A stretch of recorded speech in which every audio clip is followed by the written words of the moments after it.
আসসালামু আলাইকুম ওয়া রাহমাতুল্লাহি ওয়া বারাকাত।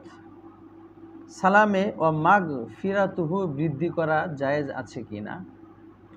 আমরা অনেক সময় দেখতে পাই অনেকে সালাম দেওয়ার সময় নিজের পক্ষ থেকে কিছু শব্দ বাড়িয়ে নেয়।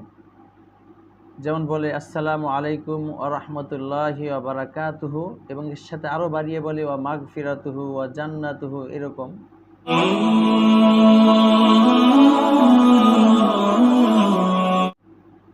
এর উত্তর হলো হাদিসের মধ্যে শুধুমাত্র বাড়ানোর যেই অংশটুকু আছে সেটা হলো আসসালামু আলাইকুম ওয়া রাহমাতুল্লাহি ওয়া বারাকাতু এই পর্যন্ত।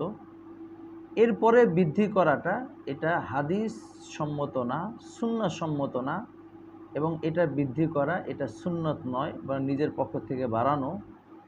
কেননা আল্লাহ রাসূল সাল্লাল্লাহু আলাইহি ওয়াসাল্লামের হাদিসের মধ্যে এই তিনটা অংশের মধ্যেই সীমাবদ্ধ আছে এবং এর উত্তর দেওয়ার ব্যাপারে আল্লাহ রসুল সুন্দর করে বলে দিয়েছেন।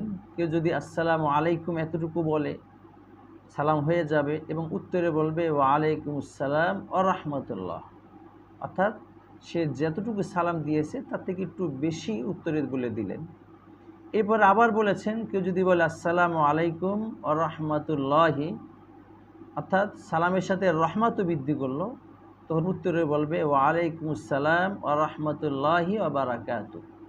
এরপরে তিনি বলেন সালামদাতা যদি তিন অংশই বৃদ্ধি করে বলেন, এভাবে বলেন আসসালামু আলাইকুম ওয়া রাহমাতুল্লাহি ওয়া বারাকাতু, তখন উত্তরে অতটুকুই বলবেন, অর্থাৎ ওয়া আলাইকুম আসসালাম ওয়া রাহমাতুল্লাহি ওয়া বারাকাতু, আর বাড়াতে বলেননি।